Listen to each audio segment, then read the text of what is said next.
Jerry Brudos, el asesino de la lujuria.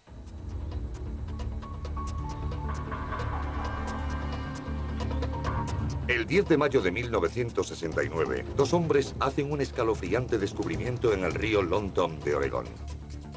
Oscilando en la corriente, el cuerpo de una joven parece sujeto al fondo del río. Habían desaparecido 3 o 4 chicas jóvenes y se vivía una sensación de histeria en esas poblaciones.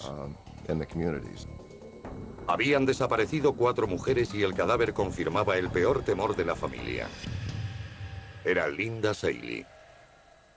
Linda Seeley había sido secuestrada en una zona comercial, un gran centro comercial de Portland. Había sido estrangulada y arrojada al río, atada a la transmisión de un automóvil. Los buzos rastrearon el río. 2 días después encontraron otro cuerpo. Karen Sprinker, desaparecida desde el 27 de marzo, también había sido estrangulada. Nos dimos cuenta de que se trataba de un asesino en serie. Jerome Henry Brudos, futuro electricista, futuro asesino en serie, había nacido en Webster, Dakota del Sur, el 31 de enero de 1939. A 2 años aún del final de la Gran Depresión, las familias campesinas de las Dakotas luchaban para salir adelante. En busca de oportunidades, el padre de Jerome, Henry, se mudó a Oregón. Allí esperaba encontrar un trabajo estable y un buen sitio para criar a su familia. Sus padres se mudaron al valle de Willamette. Portland estaba en el extremo norte, y Eugene en el sur, y la capital del estado, Salem, en medio. Y al sur de la capital del estado está la ciudad de Corvallis. Jerome Brudos provenía de un lugar casi idílico para criarse un niño. Pero la infancia de Jerome demostró no ser feliz ni estable. Debido a la escasez de trabajo, la familia se mudaba frecuentemente. Fue a varios colegios a lo largo de su vida escolar. No creo que se sintiera nunca seguro con su familia. El padre de Jerome tenía 2 trabajos, lo que le dejaba poco tiempo para estar con su familia. Sin una figura paterna, el joven solía estar solo con su mojigata y firme madre, Eileen. Propensa a diatribas emocionales, Eileen no ocultaba su asfixiante amor por su hijo mayor Larry o su profundo resentimiento por el pequeño Jerry. La madre de Jerome Brudos realmente quería tener una hija. Sabemos de familias o padres que dicen, quiero un hijo. Pero imaginen una madre que dice, quiero una niña, no quiero un niño. Es muy importante cómo un niño y después un hombre afronta su primera relación con una mujer, con su madre. Si se sentía abandonado por ella y a la vez notaba cierta ira contra él por haber nacido, pudo gestarse en él una reacción violenta. Eileen solía castigar y reprobar a Jerome. En uno de los incidentes, Jerry encontró un par de zapatos de tacón en la basura. Jerome Brudos tenía 5 años y encontró un par de zapatos de mujer. Algo le hizo cogerlos, en vez de buscar un camión o un coche de juguete. Se llevó a casa esos zapatos y se los puso. Cuando Eileen descubrió a Jerome con los zapatos, le hizo prometer que se desharía de ellos. Los zapatos se convirtieron en objeto tabú. Jerome no entendió su reacción ante los zapatos. No comprendió por qué se mostró tan reacia a que se los quedara. Lo reprendió, pero él se quedó con los zapatos. Y siguió jugando con ellos. Cuando Eileen descubrió su engaño, se enfureció.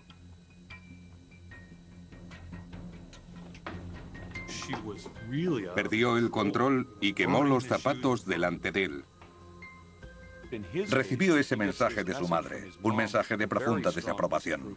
Estaba mal hecho, era algo desagradable, sucio y no debía volver a hacerlo. Eso alimentó su furia y probablemente hizo que empezara a sentirse indefenso y vulnerable. Eso, combinado con la ira y la frustración, pueden llevar más adelante a la destrucción. Lejos de disuadirle, la reacción de su madre alimentó su fijación. El calzado se convirtió en el centro de su sexualidad emergente. Empezó a asociar ese despertar sexual con la agresividad, con ese aspecto prohibido de los zapatos. Y eso engendró en él un fuerte fetichismo. Se mudaron en 1955 y sus primeros vecinos fueron una familia con hijas adolescentes. comenzó a permitirse ciertas fantasías. Con 16 años, Jerome se obsesionó con las mujeres jóvenes, llegando a robarles la ropa del tendedero. Era su manera de satisfacerse sexualmente. Jerome era un joven de aspecto normal. No habría llamado la atención de las chicas de su edad. Cuando la policía se enteró de los robos, Jerome vio su oportunidad. Se lo contó a una de las vecinas que trabajaba con la policía. La convenció de que fuera a su casa para hablar de los robos. Cuando llegó, la saludó y después desapareció. Jerome fue a otra habitación, se puso una máscara y volvió. El enmascarado le puso un cuchillo en la garganta y le ordenó desnudarse.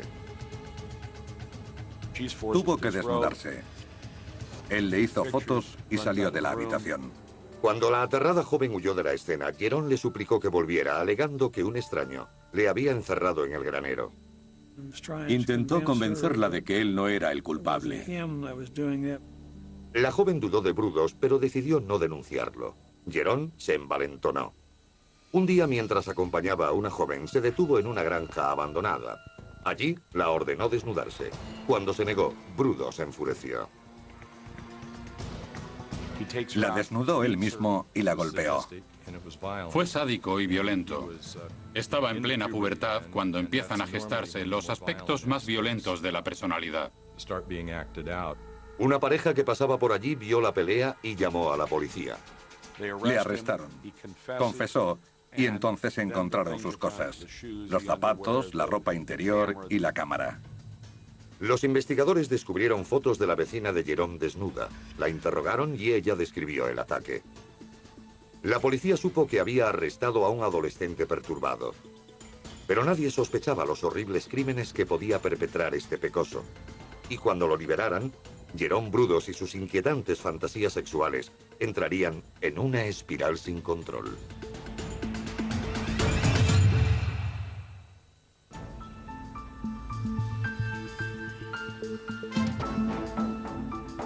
En 1956, el joven de 17 años, Jerome Brudos, era un adolescente profundamente atribulado.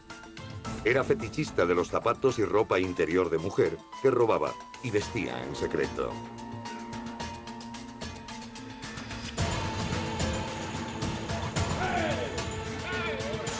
Había sido detenido tras golpear a una joven obligándola a desnudarse a punta de navaja. Las autoridades enviaron a Jerome al Hospital Estatal de Oregón para su evaluación psiquiátrica y tratamiento. Los médicos esperaban que el joven se rehabilitara. La mayoría hemos visto a alguien voló sobre el nido del cuco con Jack Nicholson. Ese es el hospital. Ese es el edificio en el que lo internaron. Si recordamos el tipo de patología que se describía en esa película, vemos que ese es el entorno en que se desarrolló el joven Jerome. Jerome les contó a los psiquiatras una horrible fantasía. Veía una prisión subterránea donde escondía a chicas secuestradas. Se imaginaba celdas donde poder meter a las chicas cuando quisiera. Estos deseos nacidos de la mente perturbada de un fetichista no alarmaron a los psiquiatras de Jerome. Desgraciadamente, los expertos no supieron ver su maldad. Le dejaban ir al colegio durante el día y volver al hospital por la noche. Y cuando se sentaron a estudiar lo que había hecho y cómo se comportaba, lo encontraron bien. No sufría ninguna enfermedad permanente. Era la misma explicación que les daban a los padres. Era una fase. Se le pasaría. Enero de 1957. Tras 9 meses en el hospital de Oregón, los psiquiatras le diagnosticaron esquizofrenia fronteriza.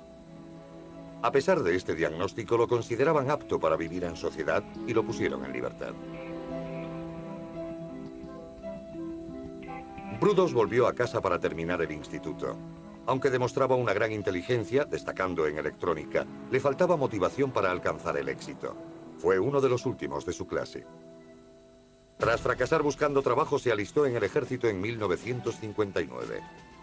El ejército lo envió a Fort Ord, en la bahía de Monterrey, California.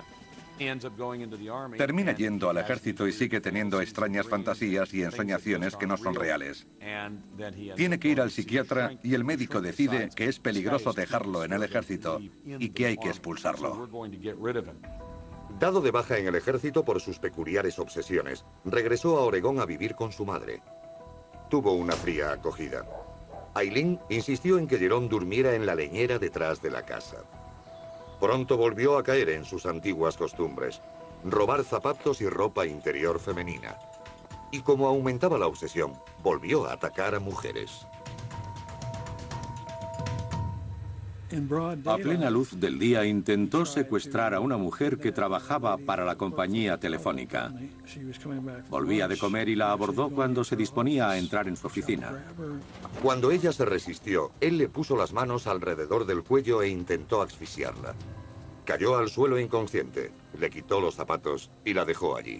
Lo que crecía dentro de su cabeza empeoraba cada vez más porque, como suele ocurrir con las obsesiones, las primeras cosas que te sientes obligado a hacer parecen satisfacer sexual o psicológicamente.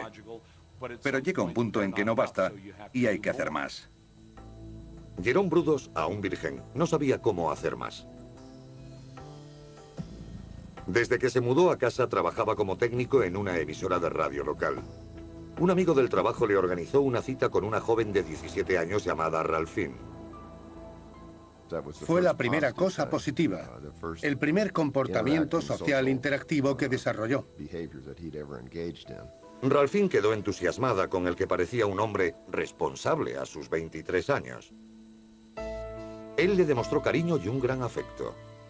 Cuando Ralphine se quedó embarazada, sus reacios padres consintieron el matrimonio. La pareja se casó en la primavera de 1962. Al principio Ralphine, joven e ingenua, obedecía a las exigencias de un marido mayor y muy controlador. Hacía cosas como decirle que paseara por la casa, hiciera las labores domésticas y cocinara desnuda con tacones altos. Jerome también prohibió a Ralphine entrar en su taller del sótano. Allí construyó una habitación oscura para revelar fotos impúdicas. Había fotos de Ralphine a medio vestir y desnuda, o vestida con ropa robada. En Ralphine, Jerry había encontrado a una muñeca cautiva con la que siempre había soñado.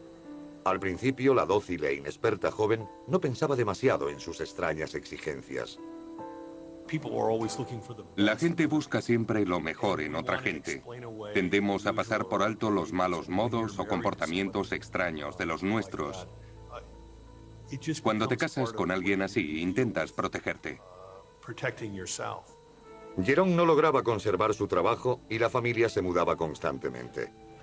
Poco a poco, Ralphine se fue volviendo más autoritaria. Se negaba a ser fotografiada o a participar en los juegos de Jerome. Como Ralphine se le escapaba, Jerome buscó otros modos de satisfacer sus fantasías sexuales. Se vestía en secreto con ropa de mujer y a menudo llevaba ropa interior femenina bajo su atuendo de trabajo. Para alimentar su fetichismo, Brudos robaba ropa a las mujeres que le gustaban. Psicológicamente, robar ropa de mujer le da la sensación de controlar a esas mujeres, te gusten o no. Y un encuentro fortuito en las calles del centro de Portland le proporcionó un objetivo. Vio a una joven muy atractiva en el centro de Portland y la siguió un par de manzanas hasta que tomó un autobús. Él subió con ella y la siguió hasta su casa. Brudos observó cómo la mujer entraba en su apartamento y esperó hasta que se fue a la cama. Entró en el apartamento y le robó ropa. Ella se despertó. Él saltó a la cama, la estranguló y la violó. Con la violación, Jerry daba un paso más en su mundo de fantasías sádicas. El siguiente paso sería demasiado fácil.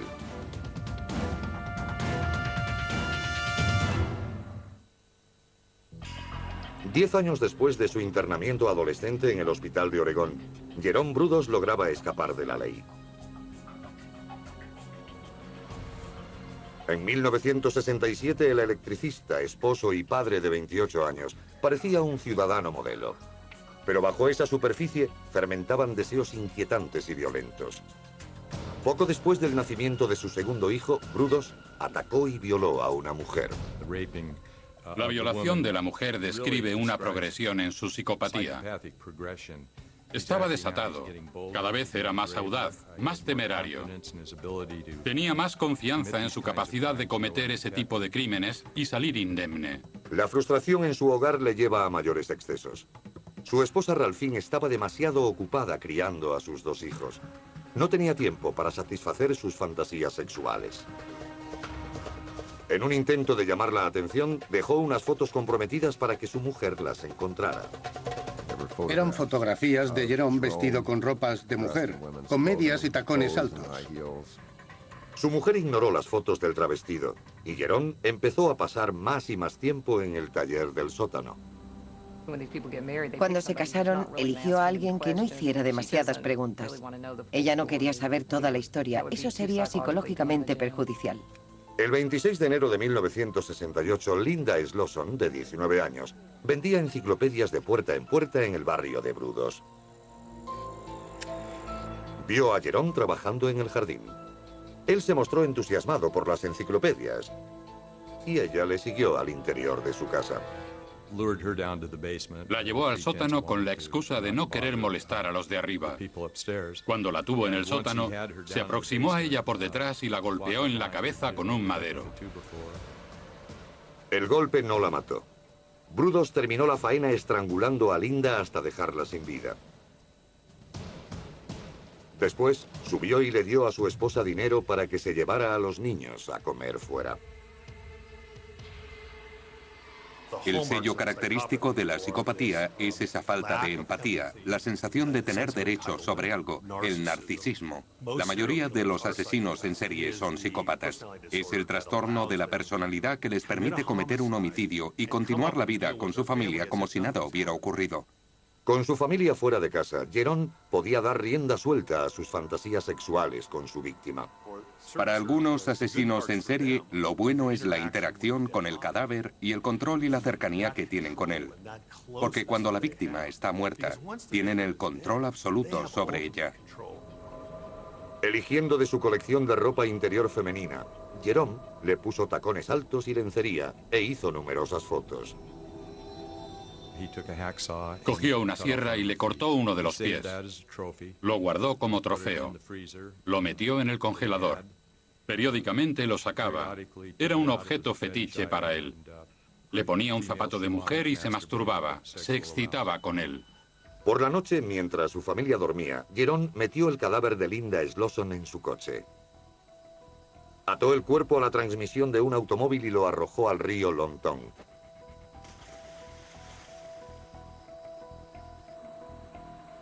Al día siguiente, la familia de Linda Slosson inició una frenética búsqueda de la desaparecida. La policía de Oregón estaba frustrada. En privado, Jerome Henry Brudos disfrutaba de su primer asesinato. Pasarían 10 meses antes de que volviera a matar. En los asesinos en serie siempre hay un periodo de enfriamiento que a medida que pasa el tiempo se hace cada vez más y más corto. En los meses intermedios, Jerome mudó a su familia a Salem. Su nuevo hogar tenía un garaje independiente perfecto para un taller privado. La noche del 26 de noviembre de 1968, mientras llegaba a casa del trabajo, Jerome se encontró con Jan Whitney. El coche de Whitney se había averiado en la autopista. Paró. Le pareció una mujer atractiva. Era otra víctima potencial. Le dijo que podía arreglarle el coche, pero que tenía que ir a Salem a por unas herramientas.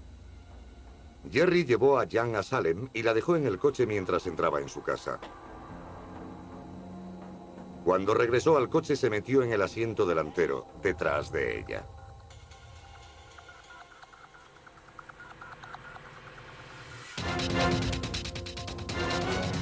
Cogió una correa de cuero y la estranguló con ella. Abrió la puerta del coche y la cerró de manera que la correa quedó fija alrededor de su cuello y cometió atrocidades mientras ella moría.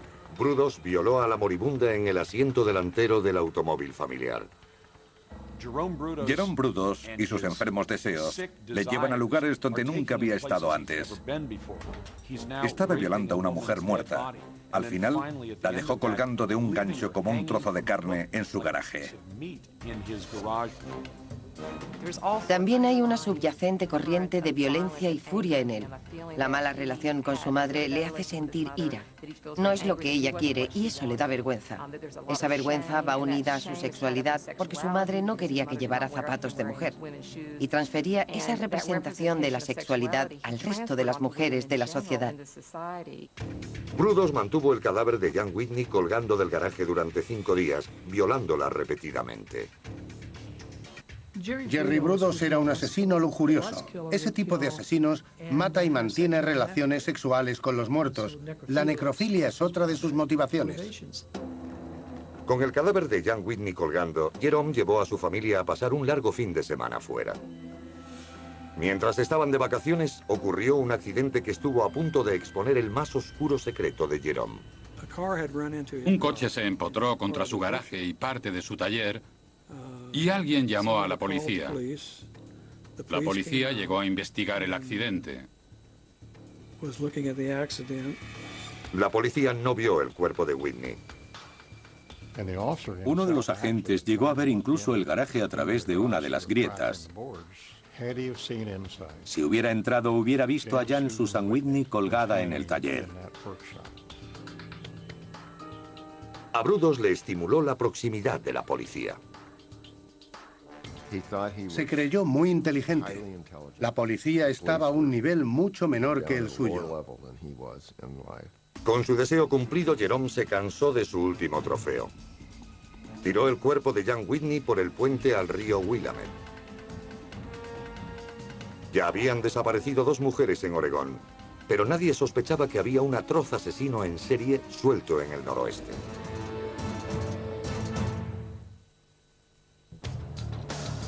En la primavera de 1969, 2 mujeres de Oregón habían sido asesinadas a manos de Jerome Brudos.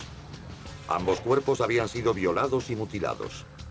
Los asesinatos habían seguido a sendos encuentros con Brudos. Sus fantasías lo habían convertido en un asesino en serie. El electricista de 30 años esperaba que las mujeres llegaran a él, pero estaba a punto de empezar a cazar a sus víctimas. Imaginen lo audaz que se había vuelto. Ya había violado, había matado, había robado ropa de mujer, había hecho todo eso y parecía querer hacer algo mucho más temerario. El 27 de marzo eligió un lugar tranquilo, el aparcamiento de los almacenes Meiker and Frank de Salem. Karen Sprinker, una universitaria, fue la primera mujer a la vista. Los Sprinker vivían al sur de Salem, a unos 3 kilómetros de los grandes almacenes. Ella acudió allí para comer con su madre. En un rincón apartado del garaje, Jerome abordó a Karen y la obligó a meterse en el coche. Llevaba una pistola de juguete. La secuestró con esa pistola y la llevó a su taller. Parece ser que ella hizo todo lo que pudo por salvar la vida. La desnudó y la vistió con diferentes conjuntos, con zapatos de tacón y esas cosas. Para asegurar a su prisionera, Jerome ató una soga alrededor de su cuello y la sujetó al techo, pasando la cuerda a través de un cabrestante. Accionó el torno y la levantó medio metro del suelo. Entró en casa, comió algo y vio unos dibujos mientras ella se estrangulaba al final de la soga. Cuando Brudos regresó al garaje, Karen había muerto. Abusó del cadáver, pero ahí no terminó todo. Brudos quería un trofeo. Le cortó los pechos e hizo un molde con ellos. Quiso hacer una especie de busto en bronce con el pecho de la mujer. Jerome ató el cuerpo de Sprinker a un motor. Sin ser visto, izó el cuerpo sobre el puente y lo lanzó al río Longton. Mientras Jerome se deshacía del cadáver, la familia de Karen Sprinker intentaba comprender su misteriosa desaparición. Sabía que algo pasaba. Sentí como un escalofrío por la espalda. Hablamos con la policía y le notificamos su desaparición. La policía publicó la desaparición de Karen y siguió decenas de pistas infructuosas. Mientras, la familia Sprinker organizaba partidas de búsqueda creyendo desesperadamente que terminaría por aparecer. Mientras Davis y los Sprinkers se aferraban a la esperanza, otra joven vivía ajena al peligro que le acechaba. El 21 de abril, Brudos escogió a Sharon Wood cuando cruzaba la calle hacia el aparcamiento de la Universidad de Portland. Encajaba en su perfil, delgada, atractiva y sola. Bajé las escaleras y cuando llegué, ese hombre me apuntaba con una pistola y me dijo que si no gritaba, no me dispararía. Me rodeó la cabeza con su brazo, pero yo le mordí con todas mis fuerzas en el dedo pulgar. Lo último que recuerdo es que me golpeó muy fuerte en la cabeza. Vi las estrellas.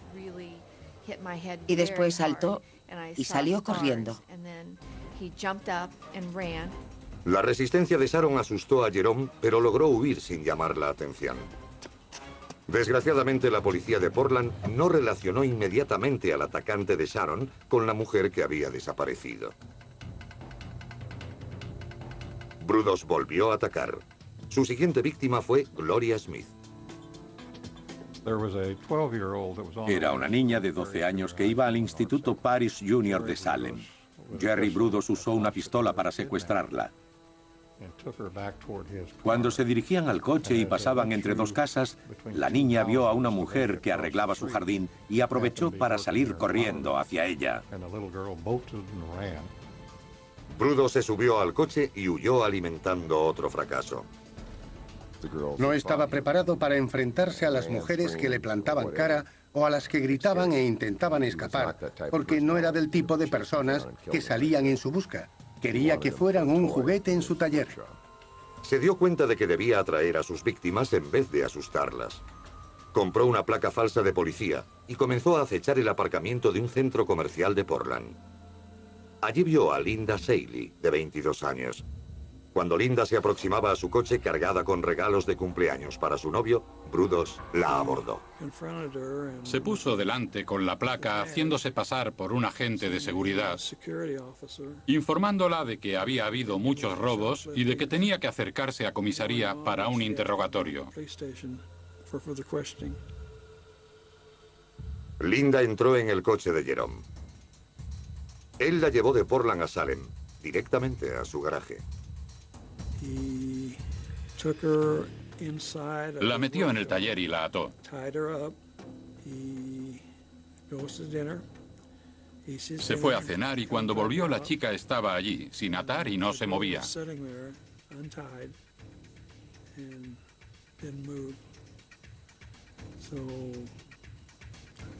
Ella debía tener en mente que iba a liberarla.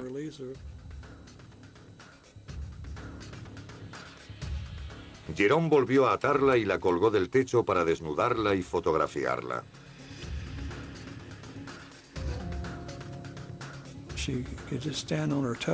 Podía estar de puntillas sin asfixiarse.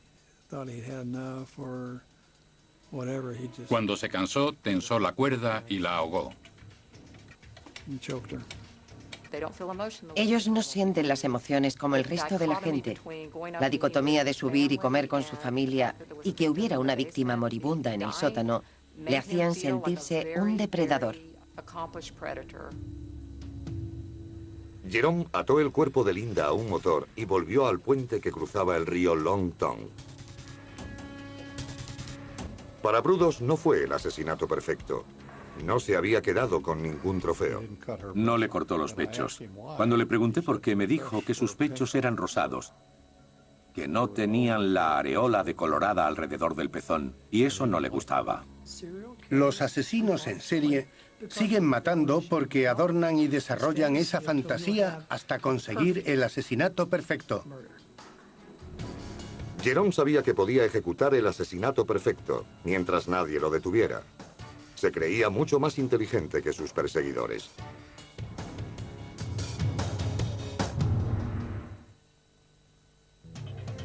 Entre enero de 1968 y abril de 1969, desaparecieron al menos 4 mujeres de Willamette Valley, en Oregón. La policía estaba cada vez más preocupada y frustrada. Aún no sabían que las víctimas estaban muertas. Y que Jerome Brudos, de 30 años, fetichista sexual y violador en serie, las había matado. Pero un sorprendente descubrimiento lo cambió todo. Encontraron 2 de los cuerpos que Brudos había ocultado. El 10 de mayo de 1969, un pescador local descubre el cuerpo descompuesto de una mujer flotando en el río. La policía la identifica como Linda Seeley. La autopsia reveló muerte por estrangulamiento. Había un asesino en serie en alguna parte. En aquel momento no sabíamos mucho más. Tras el descubrimiento del cuerpo de Seeley, los investigadores rastrearon el río. 2 días después apareció el cuerpo de Karen Sprinker, otra de las víctimas estranguladas a pocos metros del de Seeley. Mientras las noticias de los salvajes asesinatos trastornaban a los vecinos, Jerome Brudos se encogía de hombros. Seguía confiado en que ninguna prueba lo relacionaría con los cuerpos. Los cuerpos estaban atados, como una soga con un nudo. El nudo no era normal. Es el que usan los electricistas cuando tiran el cableado de una casa. Mientras la policía buscaba en sus archivos, en el estado de Oregón comenzaba otra investigación, en el colegio al que acudía Karen Sprinker. El Departamento de Policía del Condado de Benton interrogó a varias chicas del instituto para determinar si alguna de ellas se había encontrado con un individuo extraño. Tras hablar con cientos de chicas, los investigadores hicieron un descubrimiento crucial. Una de ellas había tenido una cita con un joven que conducía una ranchera y que tenía mucha ropa de bebé y de niño en el coche.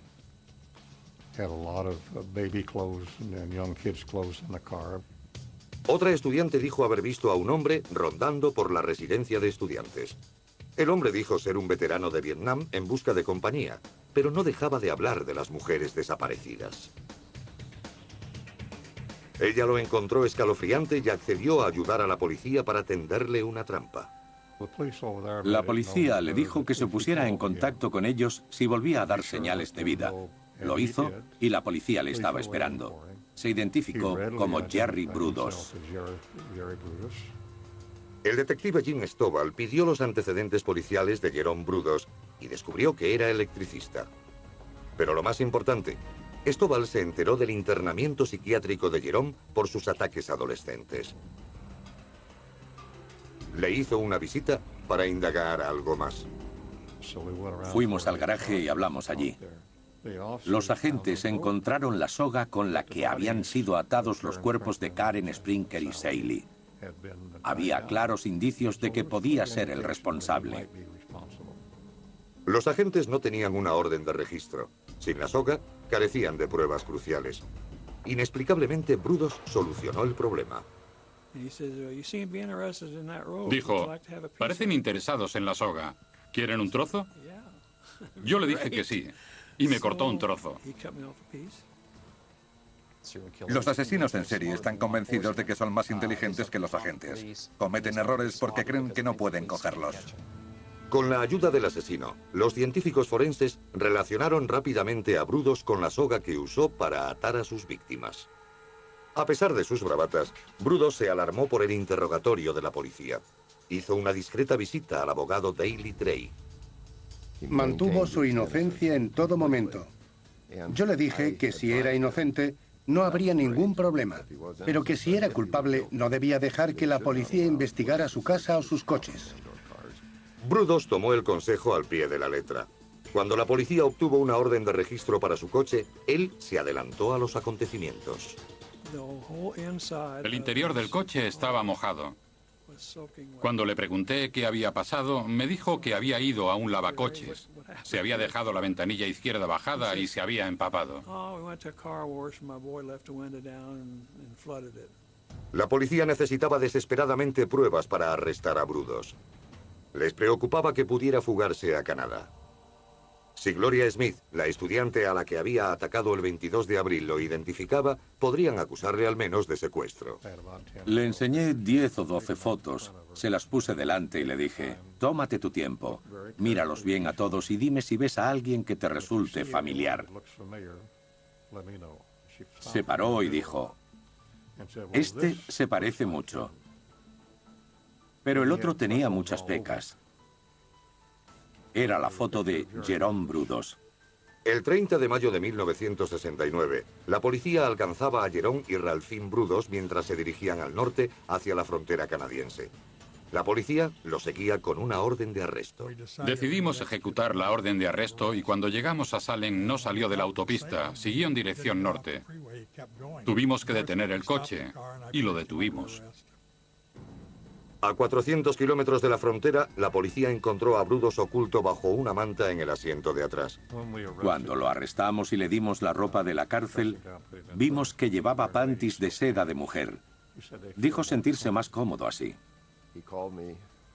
Me llamó desde la cárcel a medianoche y me dijo que lo habían arrestado. Me preguntó si podía ir. Tuvimos una sesión de 5 horas en la que me confesó todos los asesinatos y me contó todos los detalles más escabrosos de cada uno. Drake escuchó asombrado por los crímenes y por la falta de remordimiento de su cliente. Jerome era frío. Carecía de emociones humanas cuando me describió algunos de los crímenes más horribles que haya cometido nadie. Yo le recomendé que guardara silencio, que no tuvieran ningún contacto con la policía. La policía lo tuvo bajo custodia, pero ¿podrían mantenerle allí?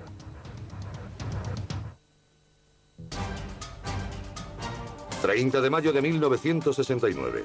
Las autoridades de Oregón arrestaban a Jerome Brudos por secuestro. 4 cuerpos ahogados, un arma homicida y la identificación positiva de una víctima señalaban a Brudos como asesino. Pero la policía aún necesitaba más pruebas o una confesión. Brudos permanecía en silencio, pero el detective Jim Stovall sabía cómo hacerle hablar. Dijo tener un coeficiente intelectual de 165, así que había que jugar con eso. Dejarle que él fuera el intelectual. Dejar que fuera él el que llevara el interrogatorio, pero manteniéndolo centrado. Stovall hizo preguntas hipotéticas que Brudos no pudo resistirse a contestar. Se acercó a Brudos como un amigo, como una figura paternal, muy compasivo, con cierto cariño. Pero Jim Stovall sabía exactamente lo que hacía, sabía cómo tratarlo. Brudos fanfarroneaba con Stovall, quería impresionarlo y quería su amistad y aceptación. Finalmente desaparecieron todas sus pretensiones y el asesino terminó confesando. Empezó con la primera chica, la joven vendedora de enciclopedias de Portland. Me contó cómo la mató. Luego la chica Larson, Whitney y Saley. Lo que hizo con los cuerpos, todo fue saliendo a la luz. Brudos incluso explicó cosas que la policía no había sido capaz de imaginar. Por ejemplo, las misteriosas quemaduras en el tórax de Saley. Había sido un experimento. Cogió 2 clavos y los clavó uno a cada lado del tórax. Después aplicó corriente eléctrica para ver lo que pasaba. Quiso comprobar si el cuerpo saltaba como una rana en una sartén. Los asesinos en serie necesitan estimulación. Una persona normal se excita con cosas diferentes, pero ellos tienen un nivel más bajo de cortisol y necesitan elevar ese nivel. La manera que tienen de hacerlo es intensificando su comportamiento. Y Brudos no mostraba remordimiento. Disfrutaba matando a esas jóvenes, mutilando los cuerpos. Disfrutaba violando los cadáveres. Le excitaba, le encantaba.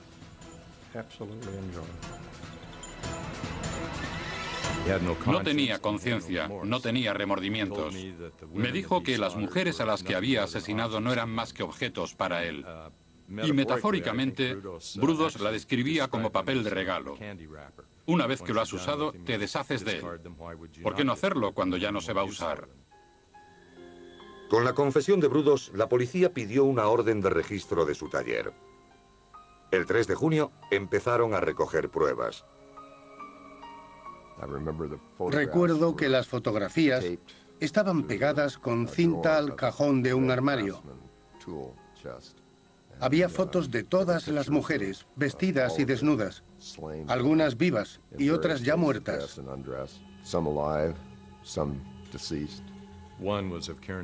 Una era de Karen Sprinker, aún viva. La recuerdo sin ropa, solo con tacones altos. Nunca podré olvidar su mirada. Tenía las manos agarrotadas, describiendo el grado de miedo y terror que le estaba infundiendo. En una de las fotografías, el asesino estaba tan absorto en su fantasía que no se dio cuenta de su propia presencia en la instantánea. Había puesto un espejo bajo el cuerpo y estaba haciendo una fotografía que reflejaría su zona íntima. Mientras se inclinó para hacer la foto, se retrató a sí mismo en el espejo. En la casa, los investigadores encontraron pruebas aún más horribles. A Karen Sprinker le mutiló los pechos e hizo pisapapeles con ellos. Los encontramos en su casa. Y cuando encontraron las llaves del coche de Jan Whitney en casa de Jerome, obtuvieron la prueba que lo acusaba de 3 asesinatos. Yo, como abogado de la defensa, tuve claro que Jerome era culpable. E iba a ser difícil preparar cualquier tipo de defensa legal, como no fuera por enfermedad mental. El 4 de junio de 1969, un equipo de psiquiatras sometía a Brudos a una batería de test. Debía sacarse todos los trucos de la manga. Decir, sí, lo hice, pero estoy loco. Lo hice, pero mi madre me hizo hacerlo. Hubo un total de 7 evaluaciones. Desgraciadamente, todas indicaron que no estaba legalmente loco.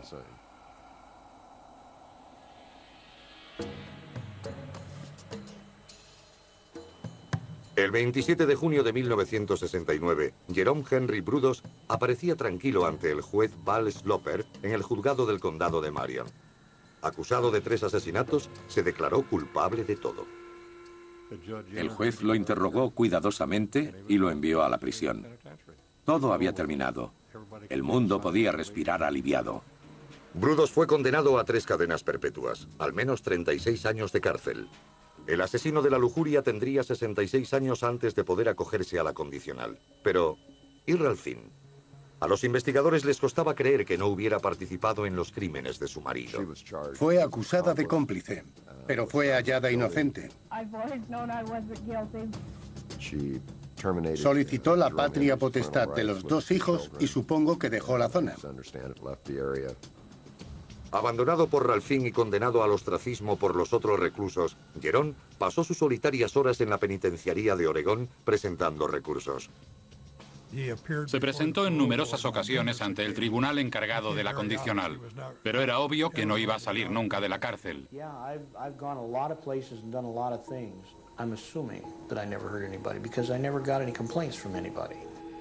En su celda comenzó su propia biblioteca. Pidió catálogos de ropa y calzado femenino mientras estuvo en prisión, porque su obsesión no finalizó con la condena. Siguió siendo un enfermo entre rejas. Finalmente, Brudos se convirtió en el preso más antiguo de la cárcel de Oregón. Murió de cáncer de hígado a los 67 años, el 29 de marzo de 2006. Jerome Brudos es la encarnación del mal deliberado. Me alegro de que ya no esté aquí. Cuando murió, la vida de Jerome Brudos fue tan insignificante para el mundo como la vida de sus víctimas lo había sido para él. Jerome Henry era como una serpiente con 2 cabezas. Pero nadie sabe por qué Dios creó a una criatura semejante.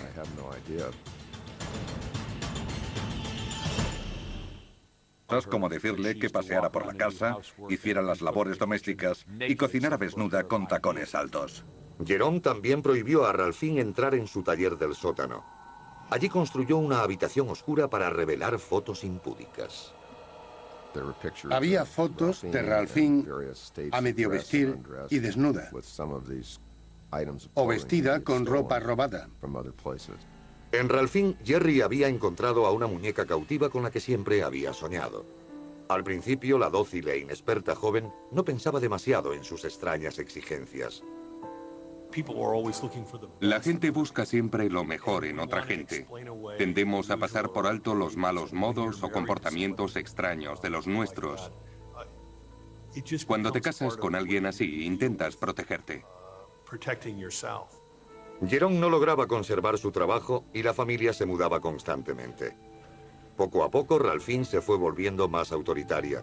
Se negaba a ser fotografiada o a participar en los juegos de Jerome. Como Ralphine se le escapaba, Jerome buscó otros modos de satisfacer sus fantasías sexuales. Se vestía en secreto con ropa de mujer y a menudo llevaba ropa interior femenina bajo su atuendo de trabajo. Para alimentar su fetichismo, Brudos robaba ropa a las mujeres que le gustaban. Psicológicamente, robar ropa de mujer le da la sensación de controlar a esas mujeres, te gusten o no.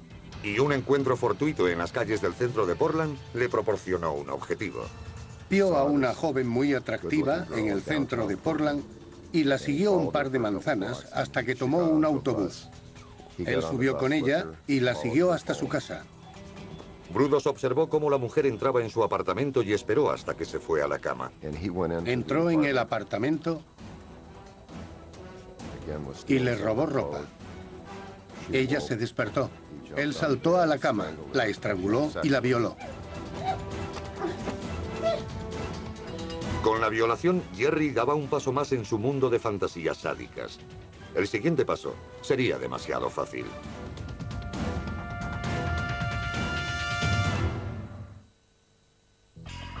Diez años después de su internamiento adolescente en el hospital de Oregón, Jerome Brudos lograba escapar de la ley.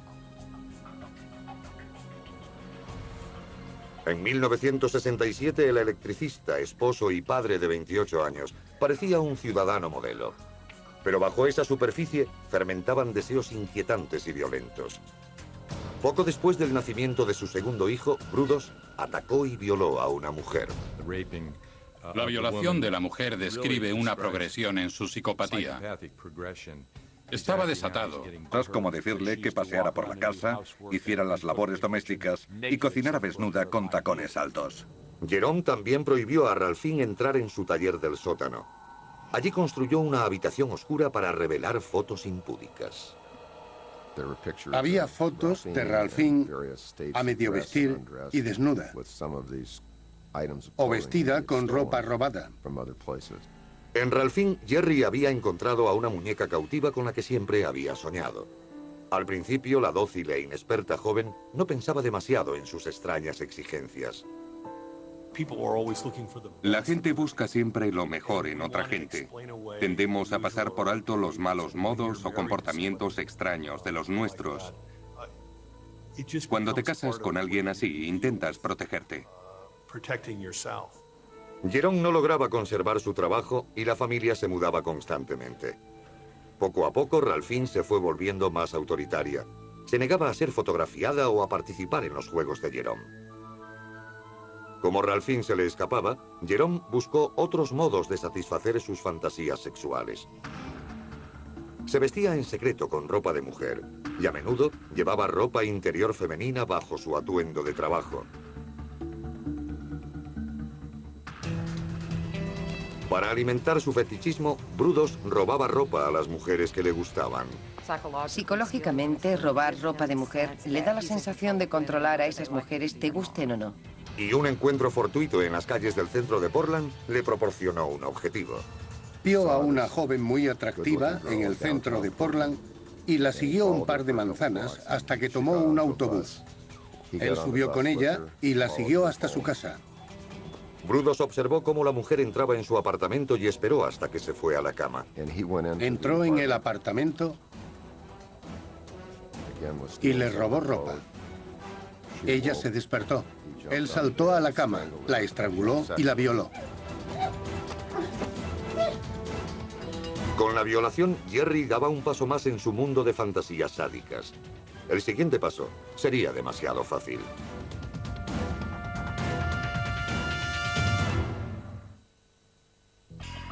Diez años después de su internamiento adolescente en el hospital de Oregón, Jerome Brudos lograba escapar de la ley.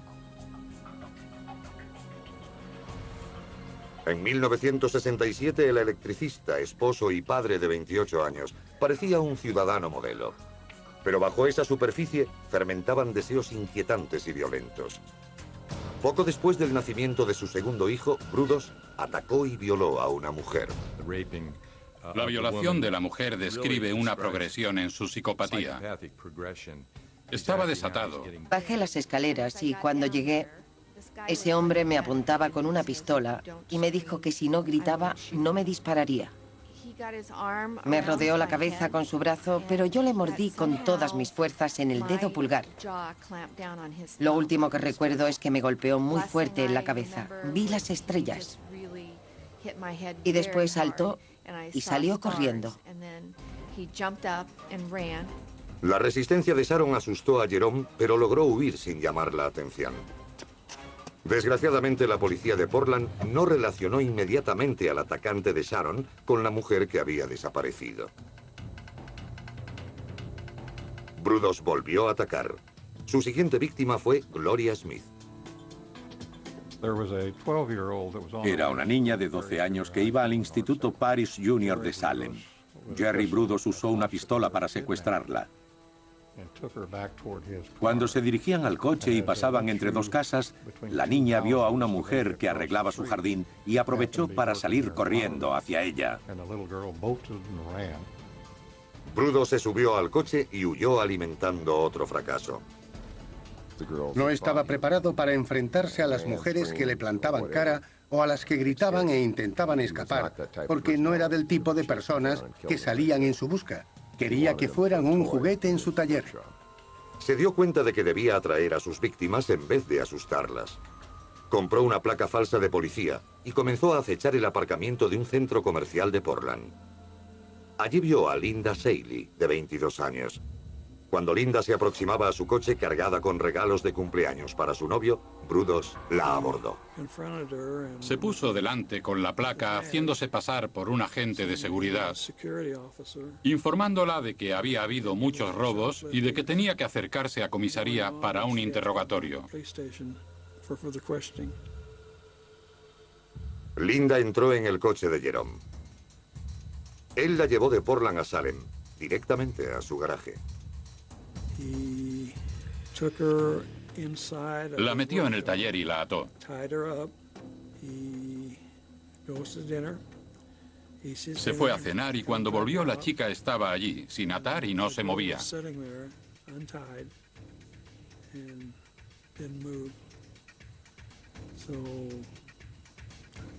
Ella debía tener en mente que iba a liberarla.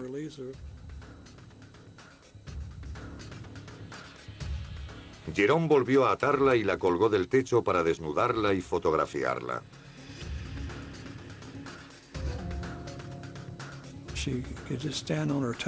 Podía estar de puntillas sin asfixiarse. La desnudó él mismo y la golpeó. Fue sádico y violento. Estaba en plena pubertad cuando empiezan a gestarse los aspectos más violentos de la personalidad.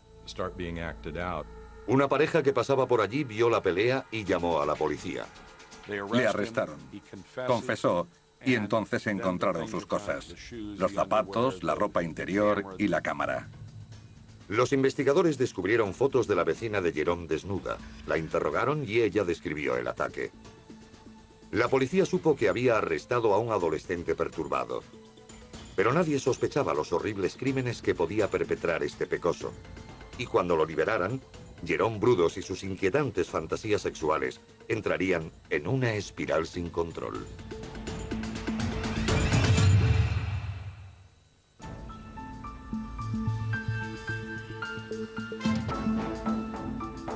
En 1956, el joven de 17 años, Jerome Brudos, era un adolescente profundamente atribulado. Era fetichista de los zapatos y ropa interior de mujer que robaba y vestía en secreto.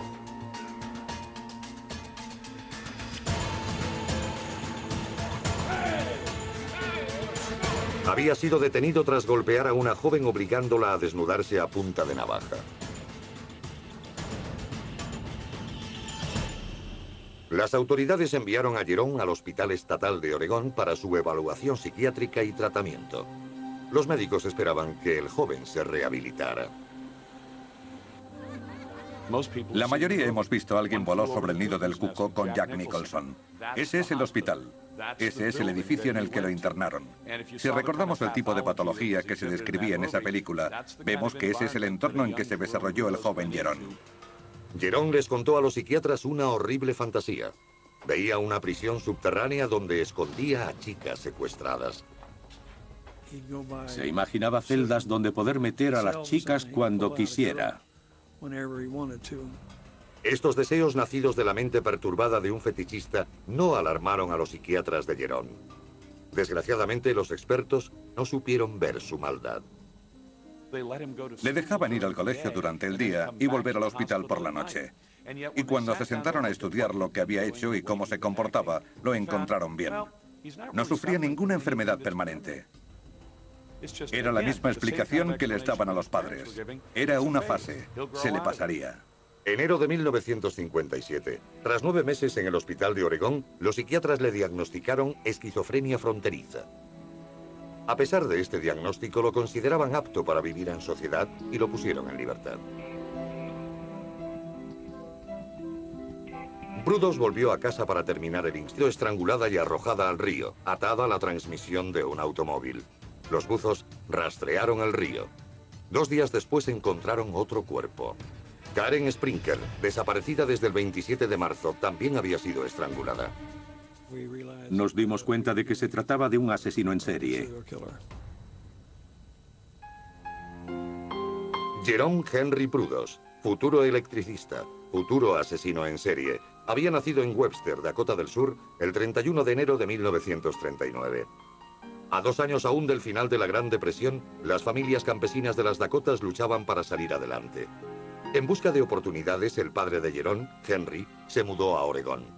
Allí esperaba encontrar un trabajo estable y un buen sitio para criar a su familia. Sus padres se mudaron al valle de Willamette. Portland estaba en el extremo norte, y Eugene en el sur, y la capital del estado, Salem, en medio. Y al sur de la capital del estado está la ciudad de Corvallis. Jerome Brudos provenía de un lugar casi idílico para criarse un niño. Pero la infancia de Jerome demostró no ser feliz ni estable. Debido a la escasez de trabajo, la familia se mudaba frecuentemente. Fue a varios colegios a lo largo de su vida escolar. No creo que se sintiera nunca seguro con su familia. El padre de Jerome tenía 2 trabajos, lo que le dejaba poco tiempo para estar con su familia. Sin una figura paterna, el joven solía estar solo con su mojigata y firme madre, Aileen. Propensa a diatribas emocionales, Aileen no ocultaba su asfixiante amor por su hijo mayor Larry o su profundo resentimiento por el pequeño Jerry. La madre de Jerome Brudos realmente quería tener una hija. Sabemos de familias o padres que dicen, quiero un hijo. Pero imaginen una madre que dice, quiero una niña, no quiero un niño.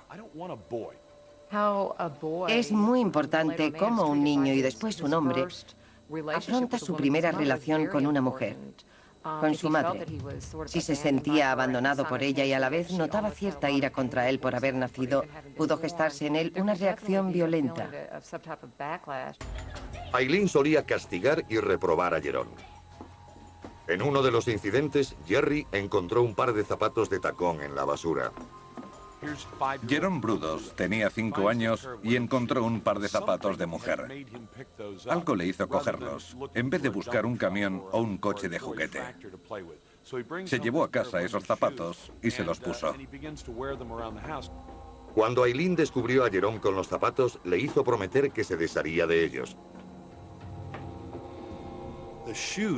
Los zapatos se convirtieron en objeto tabú. Jerome no entendió su reacción ante los zapatos.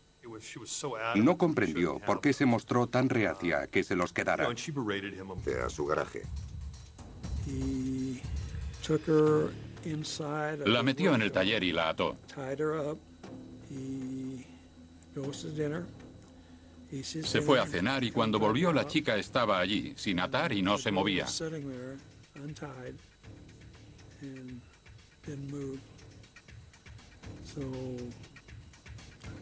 Ella debía tener en mente que iba a liberarla.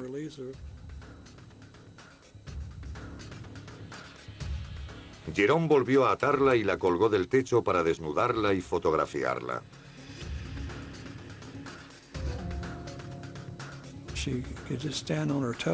Podía estar de puntillas sin asfixiarse.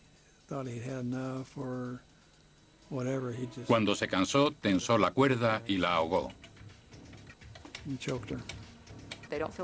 Ellos no sienten las emociones como el resto de la gente. La dicotomía de subir y comer con su familia y que hubiera una víctima moribunda en el sótano le hacían sentirse un depredador. Jerome ató el cuerpo de Linda a un motor y volvió al puente que cruzaba el río Long Tongue. Para Brudos no fue el asesinato perfecto. No se había quedado con ningún trofeo. No le cortó los pechos.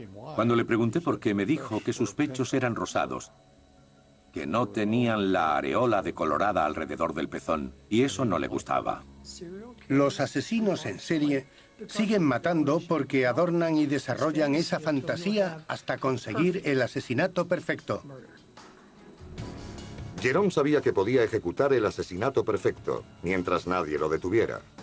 Se creía mucho más inteligente que sus perseguidores.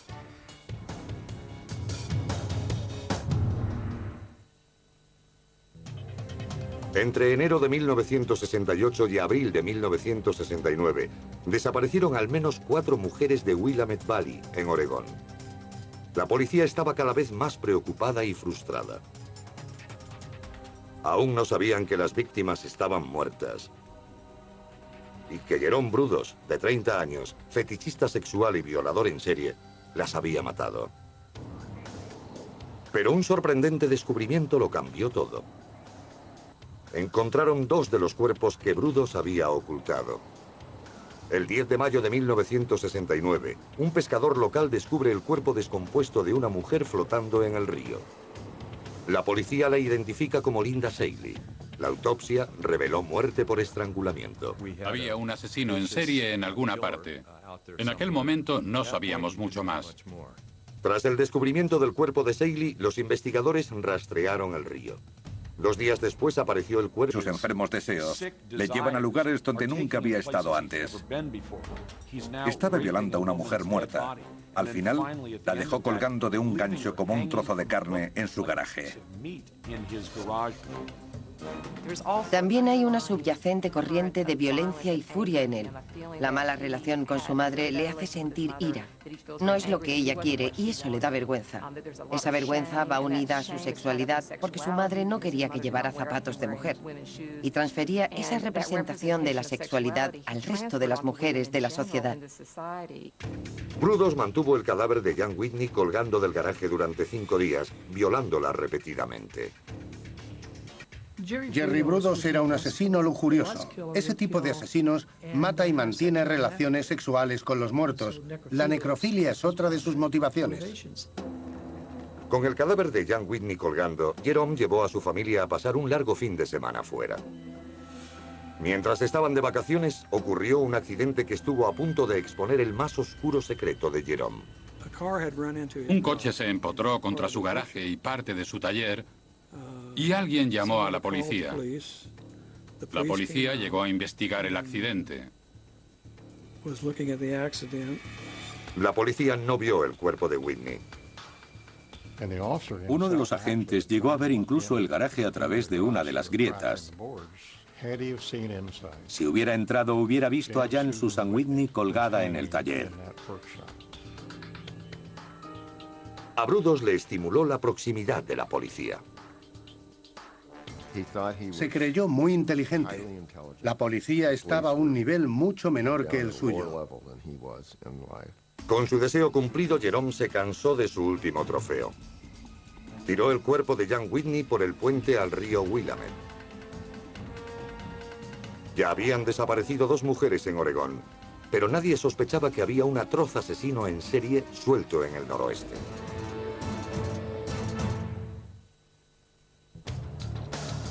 En la primavera de 1969, 2 mujeres de Oregón habían sido asesinadas a manos de Jerome Brudos. Ambos cuerpos habían sido violados y mutilados. Los asesinatos habían seguido a sendos encuentros con Brudos. Sus fantasías lo habían convertido en un asesino en serie.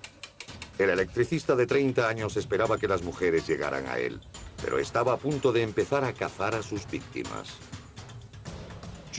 Imaginen lo audaz que se había vuelto. Ya había violado, había matado, había robado ropa de mujer, había hecho todo eso y parecía querer hacer algo mucho más temerario. El 27 de marzo eligió un lugar tranquilo, el aparcamiento de los almacenes Meiker and Frank de Salem. Karen Sprinker, una universitaria, la dócil e inexperta joven, no pensaba demasiado en sus extrañas exigencias. La gente busca siempre lo mejor en otra gente. Tendemos a pasar por alto los malos modos o comportamientos extraños de los nuestros. Cuando te casas con alguien así, intentas protegerte. Jerome no lograba conservar su trabajo y la familia se mudaba constantemente. Poco a poco, Ralphine se fue volviendo más autoritaria. Se negaba a ser fotografiada o a participar en los juegos de Jerome. Como Ralphine se le escapaba, Jerome buscó otros modos de satisfacer sus fantasías sexuales. Se vestía en secreto con ropa de mujer y a menudo llevaba ropa interior femenina bajo su atuendo de trabajo. Para alimentar su fetichismo, Brudos robaba ropa a las mujeres que le gustaban. Psicológicamente, robar ropa de mujer le da la sensación de controlar a esas mujeres, te gusten o no. Y un encuentro fortuito en las calles del centro de Portland le proporcionó un objetivo. Vio a una joven muy atractiva en el centro de Portland y la siguió un par de manzanas hasta que tomó un autobús. Él subió con ella y la siguió hasta su casa. Brudos observó cómo la mujer entraba en su apartamento y esperó hasta que se fue a la cama. Entró en el apartamento y le robó ropa. Ella se despertó. Él saltó a la cama, la estranguló y la violó. Con la violación, Jerry daba un paso más en su mundo de fantasías sádicas. El siguiente paso sería demasiado fácil.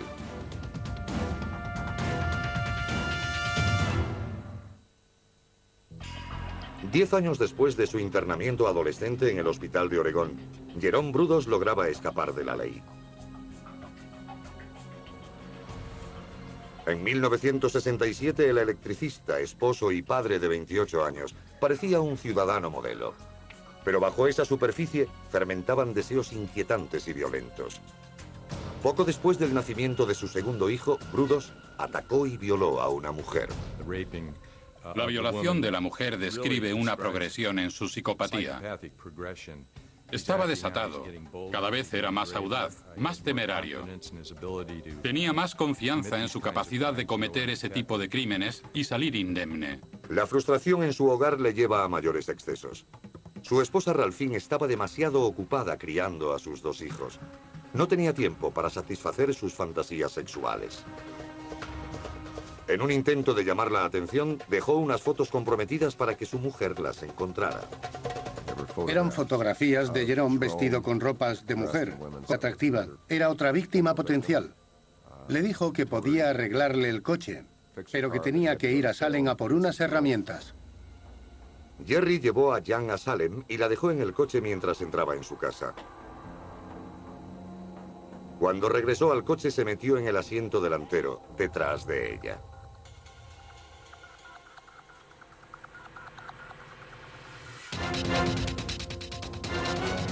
Cogió una correa de cuero y la estranguló con ella. Abrió la puerta del coche y la cerró de manera que la correa quedó fija alrededor de su cuello y cometió atrocidades mientras ella moría. Brudos violó a la moribunda en el asiento delantero del automóvil familiar.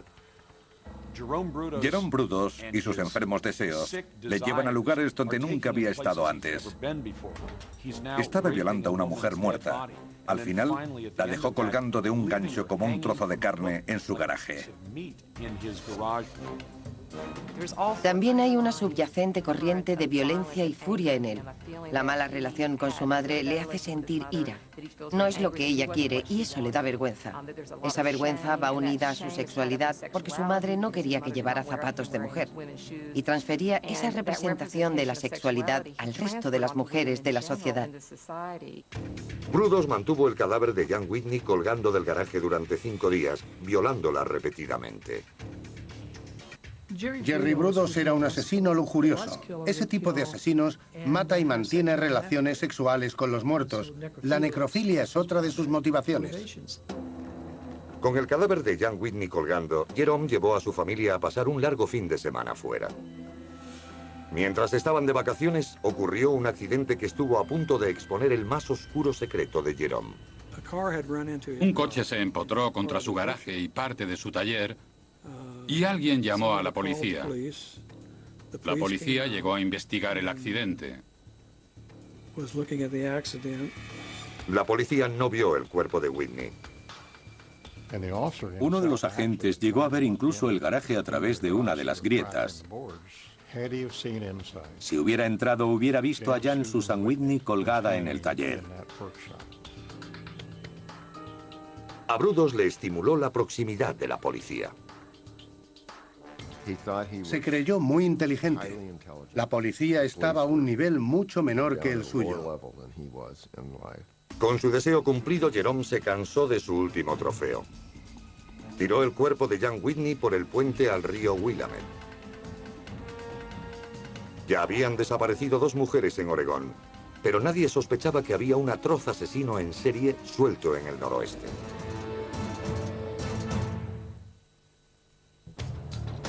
Años llamada Ralphine. Fue la primera cosa positiva, el primer comportamiento social interactivo que desarrolló. Ralphine quedó entusiasmada con el que parecía un hombre responsable a sus 23 años. Él le demostró cariño y un gran afecto. Cuando Ralphine se quedó embarazada, sus reacios padres consintieron el matrimonio. La pareja se casó en la primavera de 1962. Al principio, Ralphine, joven e ingenua, obedecía a las exigencias de un marido mayor y muy controlador. Hacía cosas como decirle que paseara por la casa, hiciera las labores domésticas y cocinara desnuda con tacones altos. Jerome también prohibió a Ralphine entrar en su taller del sótano. Allí construyó una habitación oscura para revelar fotos impúdicas. Había fotos de Ralphine a medio vestir y desnuda, o vestida con ropa robada. En Ralphine, Jerry había encontrado a una muñeca cautiva con la que siempre había soñado. Al principio, la dócil e inexperta joven no pensaba demasiado en sus extrañas exigencias. La gente busca siempre lo mejor en otra gente. Tendemos a pasar por alto los malos modos o comportamientos extraños de los nuestros. Cuando te casas con alguien así, intentas protegerte. Jerome no lograba conservar su trabajo y la familia se mudaba constantemente. Poco a poco, Ralphine se fue volviendo más autoritaria. Se negaba a ser fotografiada o a participar en los juegos de Jerome. Como Ralphine se le escapaba, Jerome buscó otros modos de satisfacer sus fantasías sexuales. Se vestía en secreto con ropa de mujer y a menudo llevaba ropa interior femenina bajo su atuendo de trabajo. Para alimentar su fetichismo, Brudos robaba ropa a las mujeres que le gustaban. Psicológicamente, robar ropa de mujer le da la sensación de controlar a esas mujeres, te gusten o no. Y un encuentro fortuito en las calles del centro de Portland le proporcionó un objetivo. Vio a una joven muy atractiva en el centro de Portland y la siguió un par de manzanas hasta que tomó un autobús. Él subió con ella y la siguió hasta su casa. Brudos observó cómo la mujer entraba en su apartamento y esperó hasta que se fue a la cama. Entró en el apartamento y le robó ropa. Ella se despertó. Él saltó a la cama, la estranguló y la violó. Con la violación, Jerry daba un paso más en su mundo de fantasías sádicas. El siguiente paso sería demasiado fácil.